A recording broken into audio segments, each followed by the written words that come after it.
Olá, amigos, olá, amigas, sejam todos bem-vindos ao Fala Quem Sabe podcast.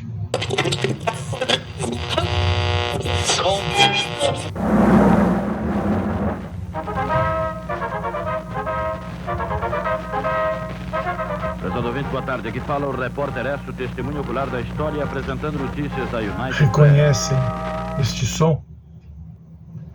É a abertura do programa O Seu Repórter Esso. É assim mesmo que ele chamava, O Seu Repórter Esso. Um programa ícone do radiojornalismo brasileiro, datado de 1941, que serviu de modelo para o jornalismo que fazemos hoje, tanto no rádio como na televisão. Vocês já devem ter percebido que nessa edição nós vamos falar sobre um meio de comunicação com vidas sobressalentes. É centenário, é companheiro fiel, fala dia e noite sem parar e está presente nos 4 cantos do país. Dizem que espanta a solidão, mexe com a emoção e, sobretudo, com a imaginação. Tem gente que não desgruda dele e acredita, alguns o levam até para a cama. Sim, eu estou falando do rádio, um meio de comunicação que surfa sobre as ondas da modernidade tecnológica e segue agradando gerações e mais gerações de ouvintes. Vejam esta peça. É o famoso rádio galena, que se ouvia com fones de ouvido. O rádio surgiu no mundo em 1896. No Brasil, a primeira transmissão de rádio aconteceu em 1922, ano do centenário da independência. Vocês sabem quem teve a primazia histórica de falar aos brasileiros pelas ondas do rádio? O presidente Epitácio Pessoa, que falou lá do Morro da Urca, no Rio de Janeiro, e foi ouvido em Niterói, Petrópolis e dizem que até em São Paulo. Um feito viabilizado graças ao empenho do médico, escritor e antropólogo Roquete Pinto, considerado o pai do rádio brasileiro. Aliás, foi ele também, com o apoio de alguns amigos visionários, que fundou a primeira emissora de rádio do país, a Rádio Sociedade do Rio de Janeiro, 7 meses após a primeira transmissão oficial de rádio no Brasil. Em 1936, ela foi doada ao governo. Esta emissora, cabe frisar, segue existindo, só que agora atende pelo nome de Rádio MEC. Olha, a história do rádio no Brasil é muito longa, interessante e divertida. Por isso, para contá-la em detalhes, o Fala Quem Sabe convidou um pesquisador, que é muito mais do que um pesquisador, é um apaixonado pelo rádio, o professor da FAAP e do Mackenzie, Álvaro Bufará Júnior. Ele vai resgatar os fatos do passado, passear pelas ocorrências significativas do presente e projetar o futuro do meio rádio, que ao longo de sua trajetória centenária teve que esgrimar com as novas tecnologias para manter a sua relevância. Pelo visto, venceu. O meio rádio segue firme e forte, nem parece que já passou dos 100 anos de vida. Antes de deixá-los com o vasto conhecimento do professor Al, vou pedir para vocês deixarem o seu like para este vídeo. E se vocês gostam das entrevistas que fazemos aqui no Fala Quem Sabe, compartilhem e assinem o nosso canal. O seu reconhecimento é importante para seguirmos adiante. Obrigado pela audiência e até a próxima sexta-feira com uma nova e interessante entrevista. Até!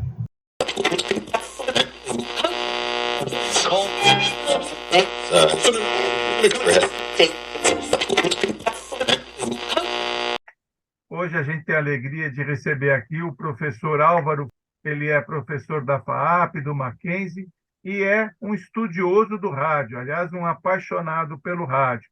E é sobre isso que a gente vai falar aqui. O rádio, ano passado, completou 100 anos da primeira transmissão no Brasil, que aconteceu no centenário da independência.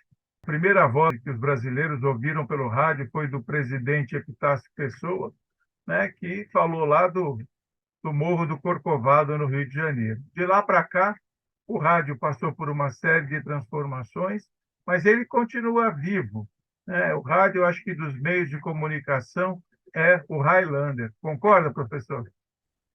Eu concordo, eu sou suspeito para falar, como você mencionou, eu sou um apaixonado pelo rádio e falar de rádio é sempre muito bom e o veículo rádio, o meio rádio, é um veículo de comunicação que ele tem se adaptado ao longo dos anos. Você citou a questão da sua origem e, na realidade, o rádio no Brasil ele tem mais de um centenário, se nós pensarmos assim. Ele é tão maluco o processo de agregação do rádio aos nossos dias, que o rádio oficial começa em 1922, como você citou, mas as primeiras transmissões de rádio realizadas no Brasil são de 1919, lá com o pessoal da Rádio Clube de Pernambuco.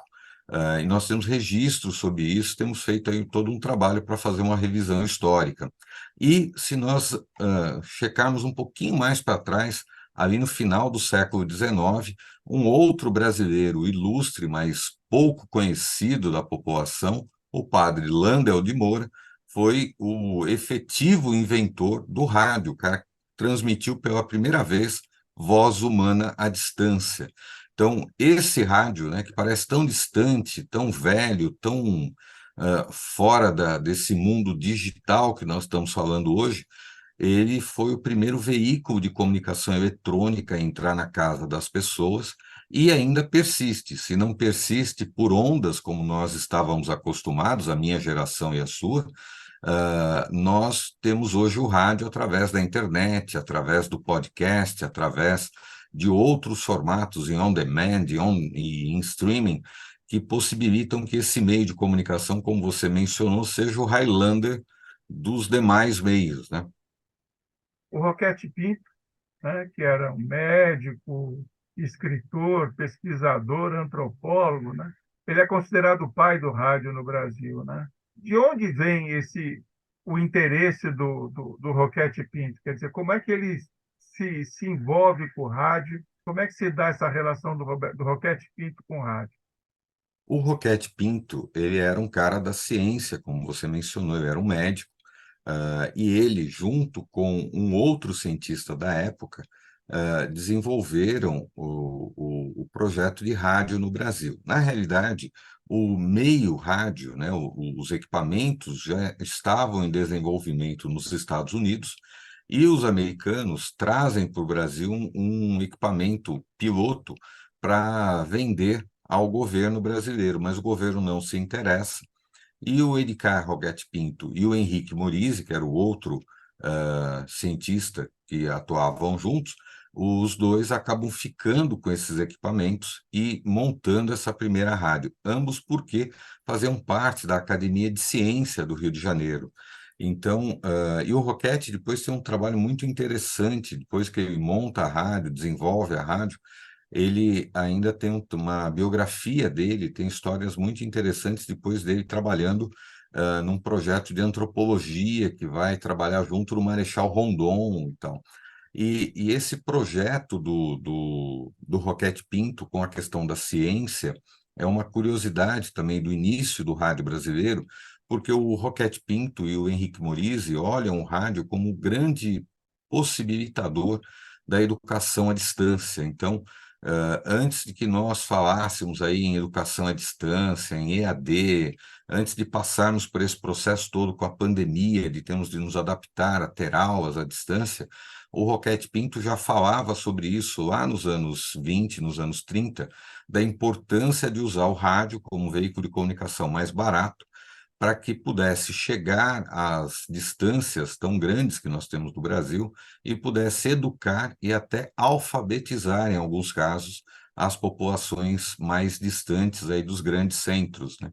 Então, ele tinha essa vocação para usar o rádio para a educação. Além de ser um grande cientista, ele também tinha uma preocupação muito grande em desenvolver a educação brasileira. E tem um pesquisador, o professor Pedro Cerico, que tem feito aí uma série de estudos sobre a biografia do Roquete Pinto, e tem sido bem interessante, né? O Roquete também tinha uma esposa muito avante para o seu tempo, uma esposa mais jovem, que também era um marco do ponto de vista do feminismo no Brasil. Então, havia uma série de histórias curiosas aí dentro da vida dessas pessoas. Mas, especialmente no caso do rádio, o Roquette, ele cria, ele se desenvolve aí no rádio, com a possibilidade de que o rádio pudesse ser o grande veículo de comunicação do Brasil, como foi e é ainda, principalmente para questões de educação. E a vinculação dele, num primeiro momento, é pela ciência, por aquilo que é novo, por aquilo que é diferente, e depois ele acaba se apaixonando pelo rádio, como todos nós, como você citou no início, que nós somos apaixonados pelo rádio. Nós brincamos, quem trabalha em rádio, que a gente é picado por um bichinho, né? E quem trabalha em rádio não consegue nunca mais perder essa paixão. A gente pode se distanciar por alguns caminhos, mas pelo menos continuar estudando, a gente continua. Mas o que foi a mola propulsora do rádio no Brasil? Num primeiro momento, as emissoras de rádio eram experimentais, né? Depois elas passam a ter essa estruturação um pouco mais profissional. Mas a grande alavanca do desenvolvimento do rádio no Brasil se dá a partir de 1932, com um decreto do então presidente Getúlio Vargas, que autoriza a entrada de publicidade nas emissoras. Então, é isso que vai fazer com que as emissoras tenham aí um upgrade, realmente passem a operar como empresas e possa ter um desenvolvimento mais amplo aí do conceito de rádio no Brasil. Mas entre esses primeiros anos, de 1922, a primeira década de 20, até o início dos anos 30, até 32, o rádio tem um período em que ele vai se adequando ao mercado. Então, a gente chama que é o período de formação dos quadros, em que até os anos 30 você vai trazendo profissionais de outras áreas, profissionais do jornalismo impresso, profissionais do teatro, profissionais do cinema, profissionais da música, da literatura. Então, outras artes contribuíram muito para o desenvolvimento do rádio no Brasil, não só no Brasil, como em todo o mundo, mas especialmente no Brasil. A partir dos anos 30, com a injeção de financiamento direto, com a publicidade, o rádio vai se transformar aí no grande veículo de comunicação do país, por dois motivos básicos. O primeiro, que mesmo ainda sendo uma tecnologia nova na época, ele era mais em conta, ele era mais barato. Segundo, que o rádio tem uma característica que até hoje é única, que é o fato da força do áudio, de você poder ouvir o áudio, imaginar a circunstância, e uma questão prática importantíssima, você não precisar olhar para o dispositivo que está trazendo esse áudio até você, ou seja, você pode correr, nadar, conversar, enfim, fazer as atividades da casa, trabalhar, ouvindo rádio. Então, isso empurrou o rádio muito rapidamente pelo país. E depois, o próprio Getúlio vai usar a força do rádio para poder alavancar o seu projeto político. Então, o Getúlio também tem um interesse particular no desenvolvimento do rádio no Brasil, porque é a partir das ondas do rádio que o Getúlio consegue falar com os cidadãos e as cidadãs que estão em lugares mais distantes, fora do Rio de Janeiro.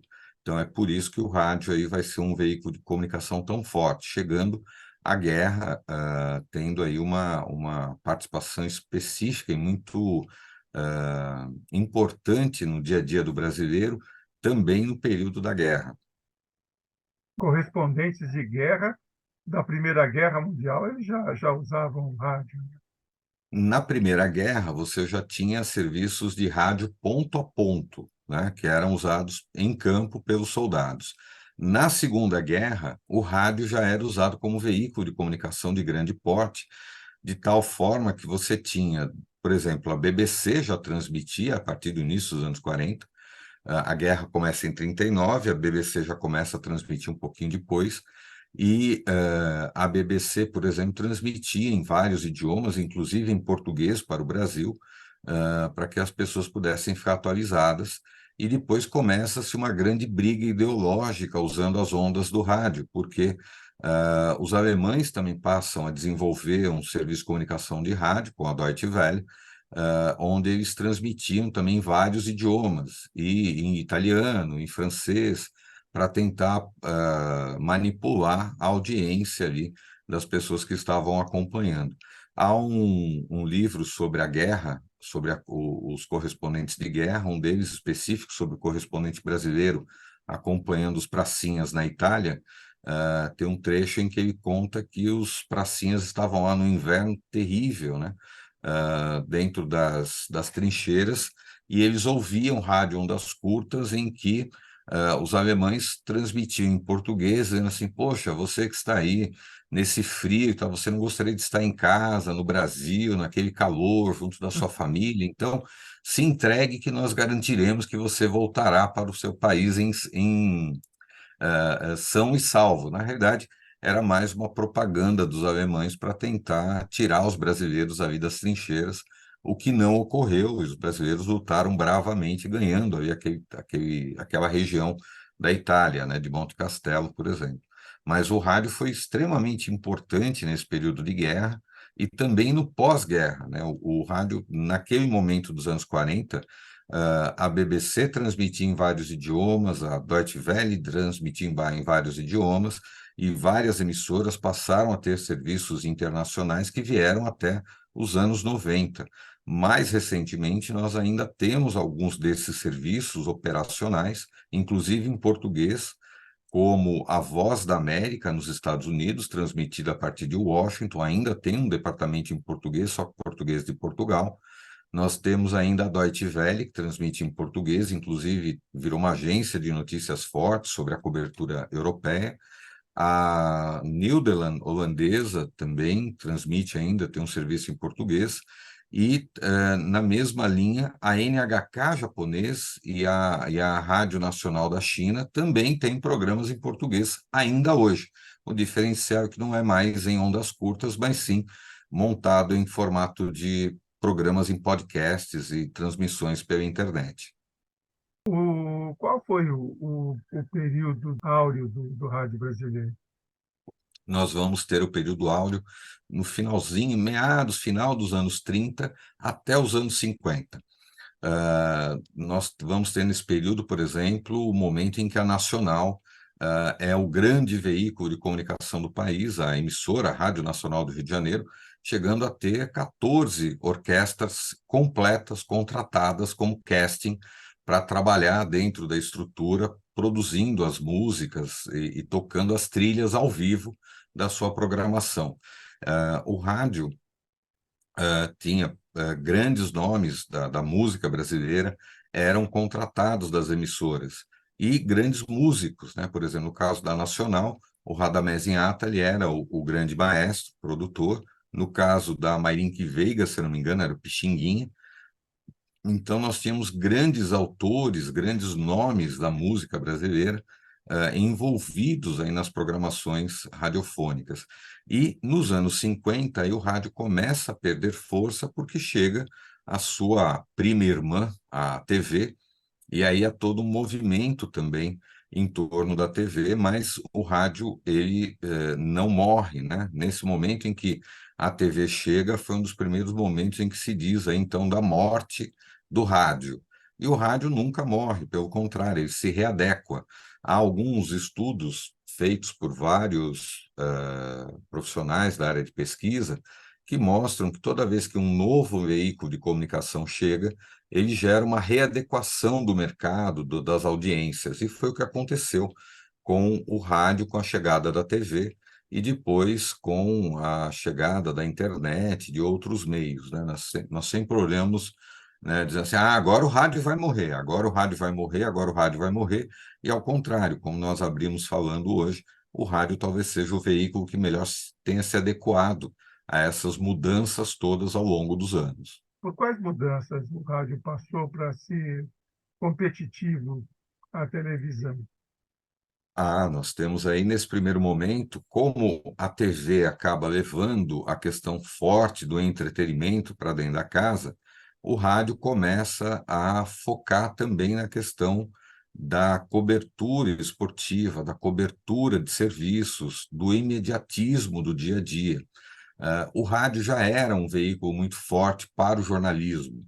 No caso do Brasil, nós temos ali o Repórter Esso, ah, contam as histórias de que o Heron Domingues, que era o apresentador do Repórter Esso, ficou vários dias dormindo na redação, montou uma cama de campanha e dormia na redação esperando lá as informações do final da guerra para ele poder dar o final da guerra.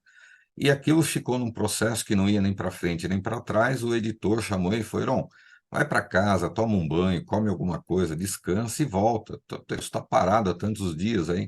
E é evidente que a lei de Murphy valeu. Foi no dia que ele saiu que toca-se lá o telefone, chega a mensagem do telegrama dizendo que a guerra acabou. E as emissoras passaram a dar, mas o Repórter Esso não deu, e os editores falaram: não, espera, vamos buscar o Heron. Foram buscar o Heron em casa para ele poder dar essa notícia. Então, a força do rádio era tão grande, no caso do Repórter Esso, com o jornalismo, que muitas pessoas não acreditavam que a guerra tinha acabado porque não tinha dado no Repórter Esso. Só no momento em que o Repórter Esso dá essa informação depois, né, porque ele foi furado pelas outras redações que deram primeiro, mas só no momento em que o Heron entra no ar e conta a guerra acabou, aí sim as pessoas são tomadas de uma grande comoção e vão para as ruas comemorar.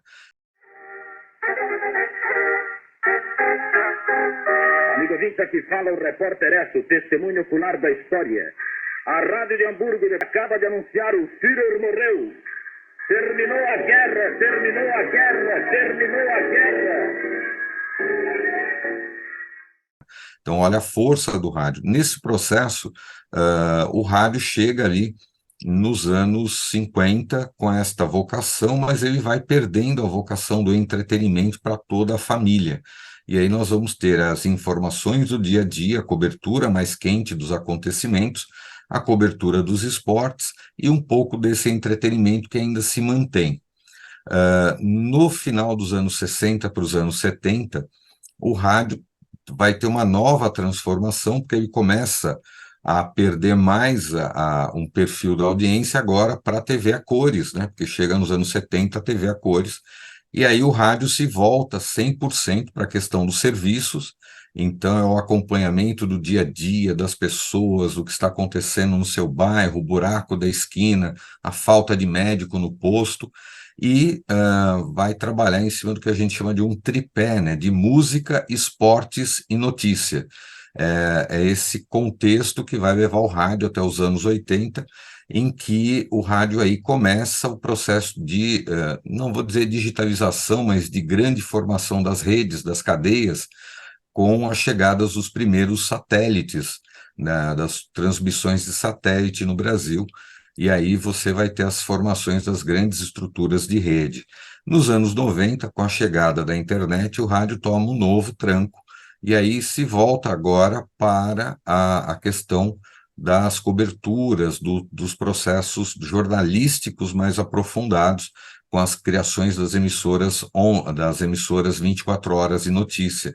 E agora, nos anos 2000, depois dos anos 2000, com a intensificação da internet, o rádio se volta agora para esse conteúdo assíncrono, né? Esse material que você pode produzir e ouvir de volta da programação das emissoras, conteúdos como esse que estamos produzindo agora, que pode ser revalidado ali pela produção e pela programação a qualquer momento na internet. Então, esse é um caminho que faz com que o rádio vá ganhando cada vez mais força, e ao mesmo tempo que nós estamos falando hoje desse rádio digital, rádio na internet, podcast, nós ainda temos áreas no Brasil que ainda funcionam, que ainda recebem só rádio por ondas curtas, como algumas regiões amazônicas, algumas regiões do Centro-Oeste, e que nós ainda temos aquela senhorinha que às 6 da tarde faz a oração da Ave Maria com o padre, com o copo d'água sobre o seu equipamento de rádio ali,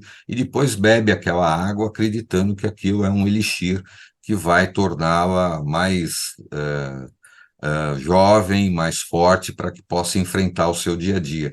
Então, nós temos esse mesmo rádio, que é tão tecnológico de um lado, tão adaptado de um lado, ele ainda é um veículo de comunicação tão sutil e tão simples que comove ainda as pessoas nas imensidões desse país. Você falou das radionovelas, do jornalismo e do esporte. Quando entra a religião de fato no rádio? Porque muitas delas hoje, se não tiver uma igreja por trás, ela simplesmente não sobrevive. Infelizmente, isso é nos últimos 30 anos que nós temos uma intensificação desse processo, mas o proselitismo religioso nas emissoras de rádio não é novo, isso já acompanha o rádio desde o início, com alguns grupos, sejam católicos, sejam evangélicos, com mais força, tanto que uma das maiores redes de comunicação do país, não só de rádio, mas que envolve rádio, TV, jornais, revistas, internet, é a rede católica, são os veículos de comunicação da Igreja Católica, é um dos maiores centros de comunicação do país, está baseado na Igreja Católica, então não é tão novo esse processo. Talvez o que tenha ficado mais gritante seja o processo de locação das emissoras, de aluguel dessas emissoras, para que as religiões façam aí programações inteiras de programação, de pregação, em que elas, em vários momentos, param aí a programação para pedir aos seus fiéis que façam depósitos em contas bancárias para ajudar, para facilitar. E eu já vi, por exemplo, alguns religiosos pedindo, olha, vai vencer aqui o aluguel da nossa emissora, então é importante que você que está nos ouvindo deposite qualquer quantia aí na nossa conta, para que nós possamos continuar aqui falando com você. Agora, esse é um ponto muito sensível, João, porque, em tese, juridicamente, as emissoras de rádio são concessões públicas, e o Estado brasileiro é um Estado laico, então nós não poderíamos ter uma emissora, em tese, pública, que faça proselitismo político ou religioso em detrimento de qualquer religião, sem ter um equivalente, né? Então, em tese, deveria haver um equilíbrio para que todas as religiões pudessem ter os seus espaços e falar junto às suas populações. O grande problema é que, tecnicamente, isso não ocorre. Muitos proprietários de emissoras de rádio nos últimos tempos sentiram o golpe da chegada da internet e de outros meios digitais, e ficou muito mais fácil ganhar dinheiro, ao invés de eu manter uma equipe, pensar numa programação para atrair a audiência do meu ouvinte, eu simplesmente vou lá e faço um contrato de arrendamento e cedo esse dial, né, esse número que eu tenho, eu cedo para uma igreja que passa lá 24 horas pedindo dinheiro aos seus ouvintes e que, como não tem nenhum tipo de fiscalização desse dinheiro, é mais fácil que eu consiga pagar as contas. Então, a grosso modo, lá no início dos anos 2000, não sei quanto está hoje, mas um contrato de aluguel para uma emissora dessa aí, não precisa ser uma emissora grande, uma emissora pequena, no dial de uma cidade como São Paulo, passa de R$1 milhão facilmente por mês. Então, você ganha, em tese, você ganharia R$12 milhões por ano, alugando um dial, no mínimo, só se não tendo custo, você só tem um trabalho ali de pagar a conta de energia, manter um ou outro operador ali para manter o sistema funcionando, e desde que os religiosos façam a programação. Então, isso virou um negócio que, infelizmente, empurrou o rádio para uma área cinzenta do ponto de vista político e religioso no país. E aí ninguém quer tocar nisso, porque são religiões que têm força política, com bancadas políticas muito fortes. Muitos políticos têm emissoras de rádio no Brasil, que não poderia ocorrer por uma questão legal, os políticos não poderiam ter emissoras de rádio e TV, mas têm. Enfim, temos uma série de aspectos aí que são contornos da lei, né? A gente não usa a lei, a gente usa um contorno da lei para poder fazer um desvio, e por conta disso abre-se uma série de exceções que só não são abertas para a população, que acaba ficando aí com um dial cada vez mais contaminado por religião e menos por informação, por prestação de serviço, por conteúdos importantes. E aquele modelo da CBN de notícias 24 horas por dia? Esse modelo, ele ficou restrito à CBN, né? Ele não foi copiado por outras emissoras. A gente pode considerar isso um sucesso ou um fracasso desse modelo? Não, eu acho que o modelo ele é um sucesso, embora a CBN demorou muitos anos para dar lucro. Eu acho que ela demorou quase 10 anos para dar lucro no Brasil, né, o modelo para o Sistema Globo de rádio. E como concorrente nós temos a Band News, temos parte da rede Jovem Pan também atuando um pouco com isso, é que a Jovem Pan acabou fazendo um mix entre entretenimento e notícias. Mas o grande problema do jornalismo, na realidade, está em duas frentes. A primeira é que é caro fazer jornalismo, né? Você precisa disponibilizar de profissionais para poder levantar informações, checar dados e poder levar isso ao ouvinte. Segundo, o ponto mais complexo é que o ouvinte precisa ter uma formação um pouco mais desenvolvida do ponto de vista educacional para poder entender aquele processo, aquela avalanche de informações. Senão, acaba não fazendo sentido, fica só chato e muito destoante do dia a dia das pessoas. Então, num país em que nós temos uma baixa leitura, temos uma escola, no geral, uma escola pública, mas também as particulares, mas principalmente as públicas, que não têm uma boa estrutura, que são hoje absolutamente defasadas, em que nós vimos pela pandemia crianças aí penduradas em árvore com o celular para conseguir acompanhar a aula. Aquilo, na realidade, é o retrato da educação no Brasil. E com a população nesse formato, não sabendo ler, escrever e nem fazer conta, é complexo você fazer um jornalismo mais dinâmico, mais aprofundado, porque você não vai ter uma audiência tão grande, né? Agora, esse modelo, ele copia o modelo da televisão, né? Alguns canais, como CNN Internacional, que investiu em notícias 24 horas. Na realidade, esse modelo vem do rádio já. Nos Estados Unidos, o modelo do All News já vem há muitos anos, e ele foi copiado do rádio norte-americano para o rádio brasileiro.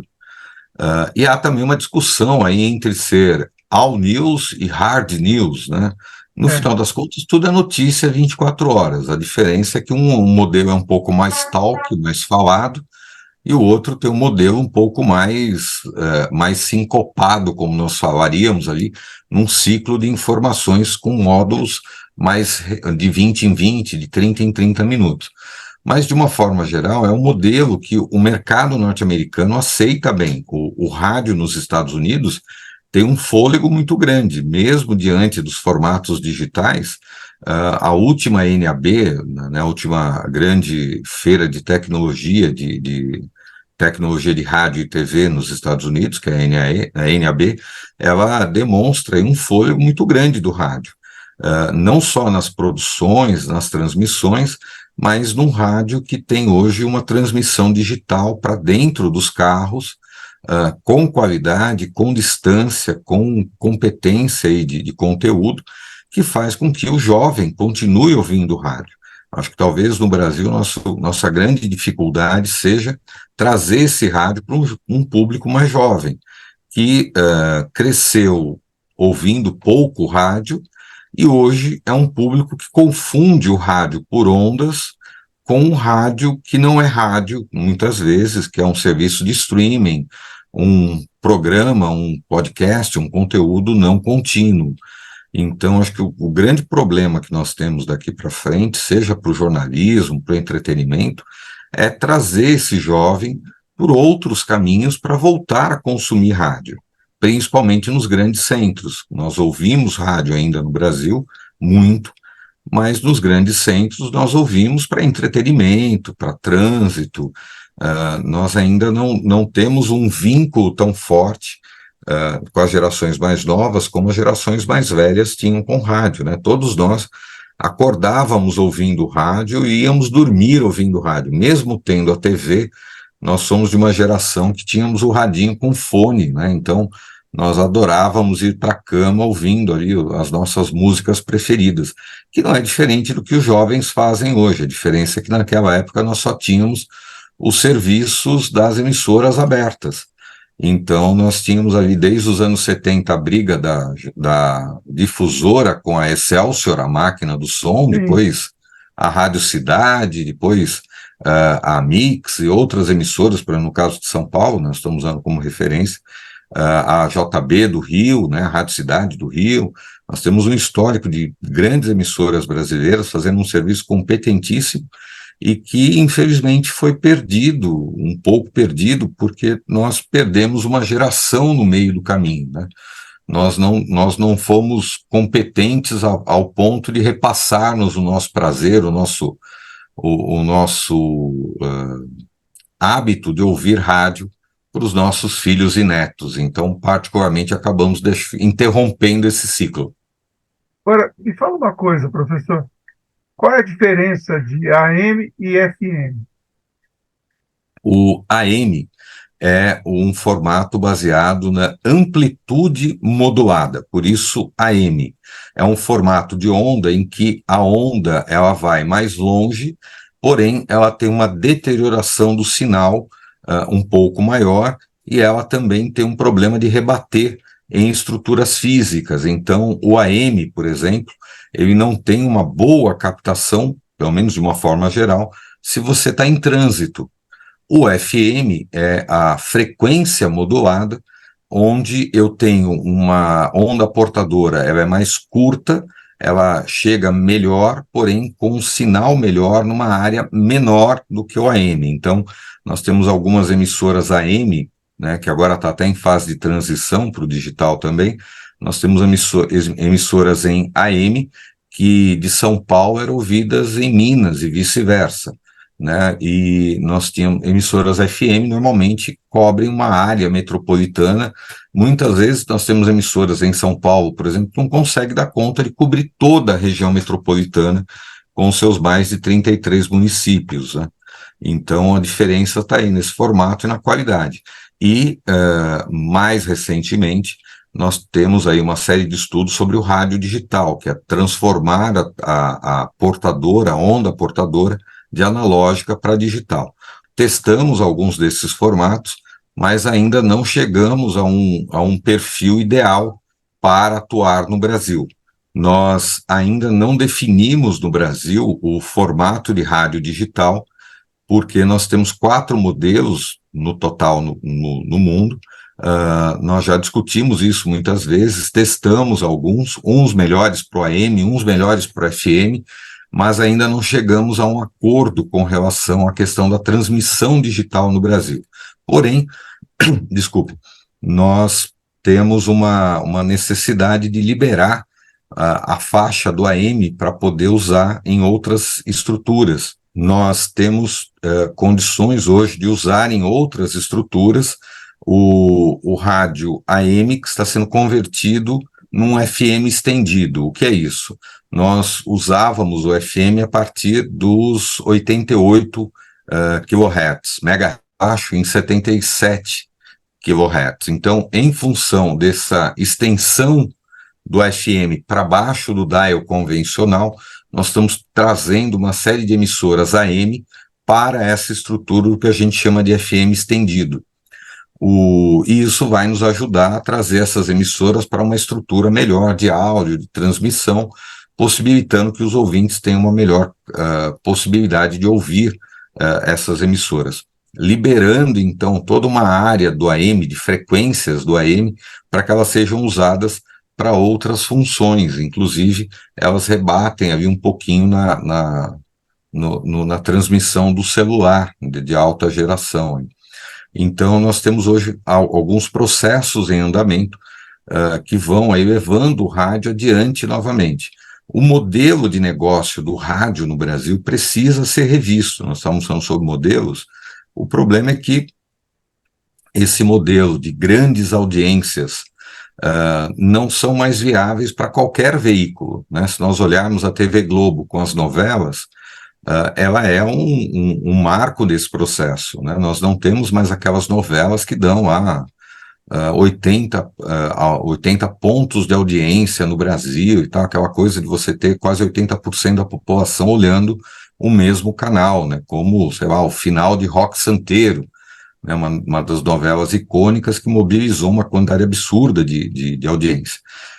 Hoje, com a pulverização das mídias, o rádio, a TV convencional, precisa repensar os seus processos de negócio, porque hoje você tem um ouvinte que não é mais um ouvinte síncrono.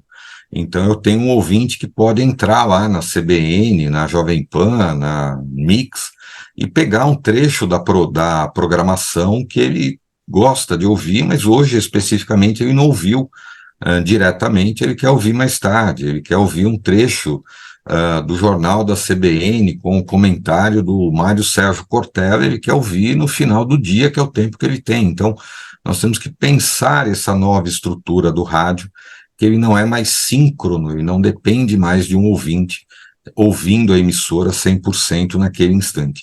E a questão do digital entra nisso, porque ele nos possibilita entregar esse áudio em momentos diferentes, com qualidade diferente, entregar áudio e vídeo, áudio e texto, áudio e imagem, como fotografia, enfim, nós podemos hoje fazer uma série de possibilidades desse conteúdo, que antes era um conteúdo só em áudio, brilhante, mas agora a gente pode fazer isso com uma série de outras possibilidades e monetizar cada um desses canais. Acho que o grande diferencial é isso.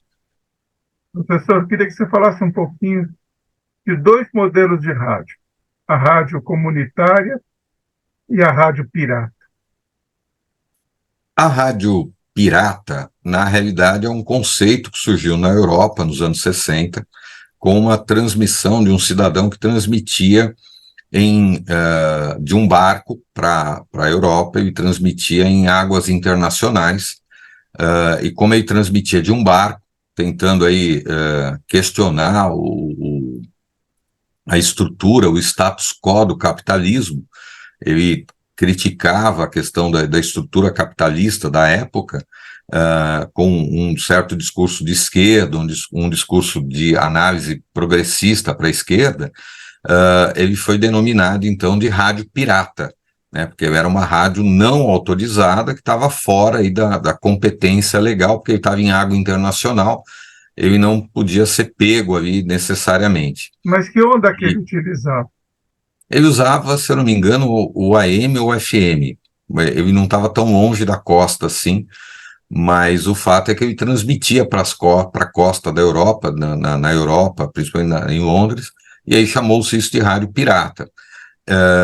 Essas emissoras que eram contra o sistema começaram a pipocar em várias partes do mundo. Na Europa, principalmente, na Itália, foi um dos grandes modelos, né, após 68, na Itália, na França, na Espanha, por conta do movimento de esquerda. Os movimentos de esquerda buscavam aí dar voz aos proletariados, aos professores, aos trabalhadores. Então, por exemplo, na Europa, na Itália especificamente, você tem várias emissoras que são fundadas no núcleo do Partido Comunista, no núcleo do Partido Anarquista, e acabam se transformando em grandes veículos de comunicação europeus, na realidade, no contrafluxo do processo de capitalismo, numa tentativa de questionar a estrutura capitalista da época. Isso vai ser institucionalizado na Europa, E no Brasil isso demanda muitos anos de tentativas, e a gente vai demorar muito para que isso se consolide, onde nós vamos ter uma consolidação mais eficiente disso lá pelos anos 90, quando nós temos um barateamento da estrutura dos equipamentos de produção para rádio. E aí muitas comunidades, muitas entidades de comunidades, também ligadas a partidos, a igrejas, acabam montando suas pequenas emissoras e transmitindo, principalmente em comunidades carentes, porque são emissoras voltadas para um público que normalmente não é visto pela mídia. Pelo menos essa era a justificativa. Só que muitas personalidades, tanto políticas quanto personalidades do mundo dos negócios, viram nisso uma possibilidade de ganhar dinheiro também. Então, parte das rádios comunitárias no Brasil não eram comunitárias, elas passaram a pipocar como uma forma também de dar voz ali à igreja local, ao chefe político de uma determinada região, de uma cidade, ajudar um determinado político, né, de uma cidade que os veículos de comunicação eram poucos ou não tinham, então o próprio político, o prefeito, ia lá, montava a sua rádio comunitária e punha lá como palanque político, e outras com toda a certeza do trabalho comunitário, como a Rádio de Heliópolis, a Rádio de BH, que agora me esqueci o nome, desculpe, que até virou um filme como Uma Onda. Então nós temos ali, nós temos no Brasil hoje o que se chama de rádio pirata, na realidade a rádio clandestina. A rádio comunitária, nós temos um conjunto de emissoras que foram legalizadas pelos governos Fernando Henrique e Lula, mas essas emissoras não são, em grande maioria, todas as emissoras que nós temos disponíveis como comunitárias. Recentemente, acompanhando um pouco mais as notícias, foram capturados aí pela polícia, foram confiscados equipamentos de rádio de altíssima potência, já digitais, com equipamentos americanos importados e tal, de emissoras clandestinas que transmitiam na região do interior, aqui de São Paulo, em Campinas. Então você fala, pô, mas então o que acontece? Acontece que você tem um buraco ali entre a legislação e a realidade.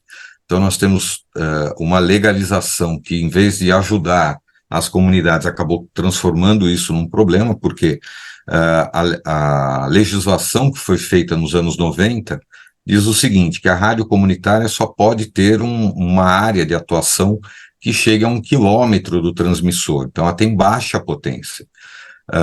Só que, do ponto de vista prático, ninguém quer ter uma emissora que só cobre 1 quilômetro, todo mundo quer ter uma emissora que cobre a cidade toda, até por conta da questão financeira. Só que as emissoras comunitárias não podem ter financiamento direto com patrocínio, elas têm que ter ajuda cultural, tem outros caminhos ali que dificultam a publicidade. Então, nesse frigir dos ovos, as emissoras que são realmente comunitárias, que atuam para a comunidade, ficaram à margem do processo, e entre as emissoras comerciais e as piratas surgiram ali, entre as comerciais e as comunitárias legítimas, surgiram uma gama de rádios piratas que hoje servem a vários interesses políticos, econômicos, religiosos, e assim vai.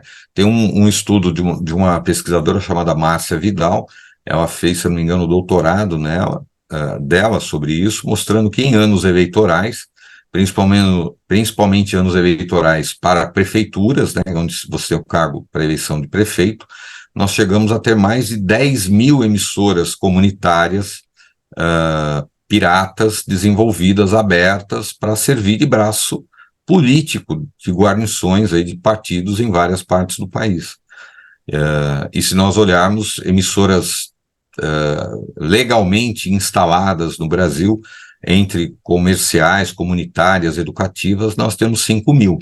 Então imagina que nós mais que dobramos a quantidade de emissoras num país como o nosso, tentando aí usar essa comunicação à margem da lei.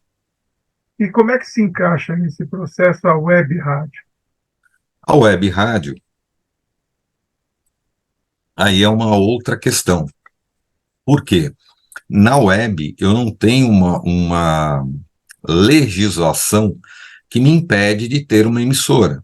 Então, nós dois podemos nos juntar aí, você do seu escritório, eu aqui do meu, podemos colocar uma rádio no ar, com conteúdo, com programação, e para que nós estejamos 100% legais, nós temos que verificar algumas questões técnicas, algumas questões legais, mas, fundamentalmente, a questão do direito autoral com ECAD, que nós temos que ver e pagar o ECAD por aquilo que nós usamos de música, principalmente.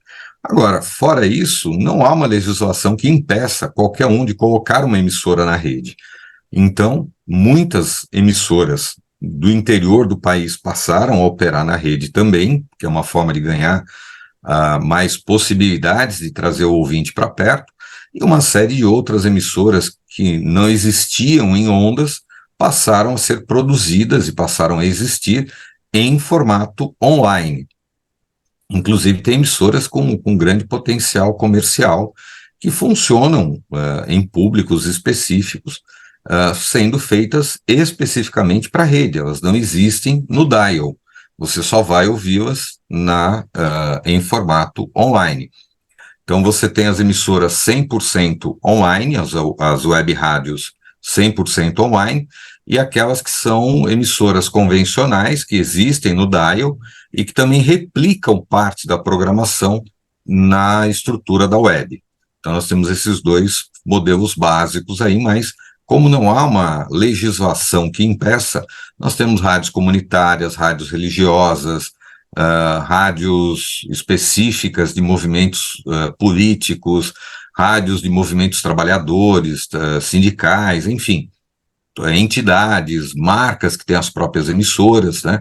A Coca-Cola, por exemplo, tem a Rádio Coca-Cola no Brasil, que funciona muito bem, tem uma programação muito interessante, e é uma rádio de marca, né? Então, nós temos vários modelos para isso. Agora, como é que você vê o futuro do rádio? Eu acredito que o futuro do rádio esteja em dois aspectos. O primeiro, em fazer áudio de qualidade, né? Porque o áudio é uma ferramenta importantíssima para o ser humano e, por mais que a gente ponha câmera, transmita com internet, mostre imagem e tal, o áudio tem uma característica de sedução muito forte para as pessoas. E o outro aspecto é que o rádio se volte novamente para as comunidades. Esse rádio multidisciplinar é importante, bastante, mas ele é um rádio que tem que estar voltado cada vez mais para o público mais próximo. Então, esse modelo de rádio com redes, com estruturas, que 6 horas da tarde, eu estou preso no carro, num congestionamento na minha cidade, no interior da Paraíba, e estou ouvindo o cara falar do trânsito em São Paulo, não é o modelo de rádio que eu quero. Eu quero que o cara que fale por que eu, numa cidade da Paraíba, que em tese não tem trânsito, hoje tem. Então tem alguma coisa errada.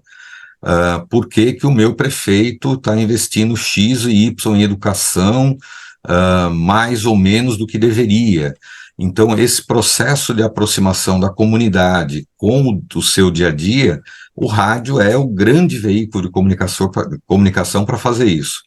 Tanto que a TV tem copiado isso. Se você olhar as emissoras de TV de manhã, a partir das 5 da manhã, eles estão falando do trem, eles estão falando do problema do pãozinho, do preço da carne, da feira, né? Quantas vezes a gente em rádio não ia fazer lá às 7 da manhã a Dona Maria comendo pastel e reclamando que o tomate estava caro, o pãozinho, o arroz, o feijão, que era comprado, inclusive, na própria feira, né? E hoje a gente tem um modelo completamente diluído.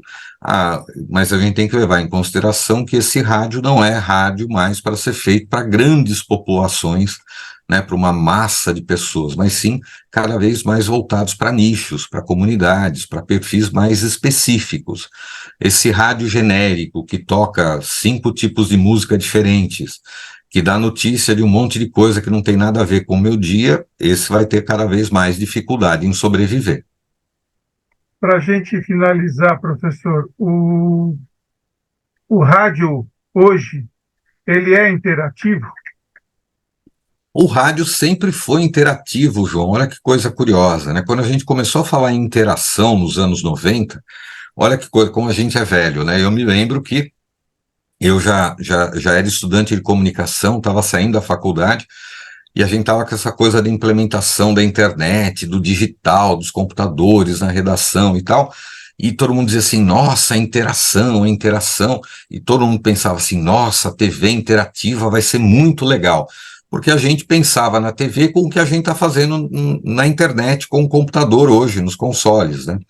E, na realidade, a TV nunca foi interativa. O rádio, sim. O rádio, você já ia no auditório, você mandava carta, você ligava, você participava de matérias ao vivo, você fazia transmissões à distância, você tinha a transmissão de jogo com o público gritando atrás, a participação do repórter e tal. Então, o rádio sempre teve um movimento de interação que os outros veículos de comunicação tinham com muita resistência. E o rádio sempre foi interativo, tanto que você pega lá nos anos 40, nos anos 50, os programas da Rádio Nacional com auditório, olha que coisa legal, né? Você fazer rádio com auditório, que era, por exemplo, uma característica que a gente poderia voltar a fazer hoje, né? Seria algo muito bem visto pelos ouvintes, pelos espectadores, de você poder visitar a emissora. Imagina que o rádio sempre foi interativo, né? As emissoras de TV, você também deve ter passado por isso, nós somos de uma geração que a gente gostava de ter o adesivo da rádio, né? Então, nós íamos da rádio. Eu fui office boy em São Paulo, com meus 14 anos, quando eu ia na Paulista, que era o grande foco das emissoras de rádio, ainda é, nossa, eu ficava encantado em poder fazer o trabalho mais rápido e ir lá bater nas emissoras, tinha a Rádio Cidade, a Metropolitana, né, a Mix e tal, e eu ficava encantado de poder visitar, de pegar um adesivo e tal. As emissoras de TV nunca foram assim, você nunca batia lá na porta da Globo, da Record, da Band, olha, eu sou um espectador, eu vim aqui, quero um boné, uma camiseta, um adesivo, né? A gente sempre teve, ao contrário, as emissoras de TV sempre foram mais difíceis de acessar, os jornais também, enquanto que o rádio sempre foi muito mais popular, muito mais próximo da população. Então, acho que esse é o grande caminho. É a interação hoje pelas redes sociais, pelas estruturas digitais, a diversificação de conteúdos, para a gente fazer conteúdos melhores, com mais qualidade, e uma aproximação desse ouvinte, que não é mais aquele ouvinte de massa, que eu não conheço mais, mas o ouvinte que agora eu falo o nome do João Fortunato, do Álvaro Bufará, que estão aqui nos acompanhando e tal. Então, isso é um diferencial que o rádio já tinha e agora é potencializado. Então, você acredita que o rádio viverá pelo menos mais 100 anos? Eu espero que sim, né? Gostaria muito. Talvez não com o nome de rádio, mas a ideia é que o áudio vai sobreviver a tudo isso, vai. Enquanto nós ainda tivermos a competência, a capacidade de audição, os conteúdos em áudio vão prevalecer. E, por enquanto, a gente chama isso de rádio. Não sei, talvez daqui a 50 anos a gente chama isso de outra coisa, mas por enquanto é rádio.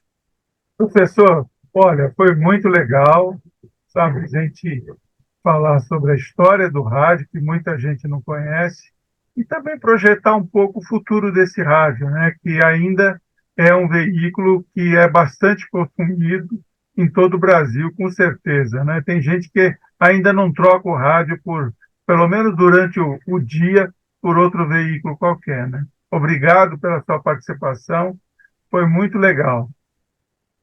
Eu é que agradeço, fico à sua disposição e sou um ouvinte atento aí do seu conteúdo, fico feliz em poder participar. Um grande abraço, até a próxima. Até, obrigado, um abraço.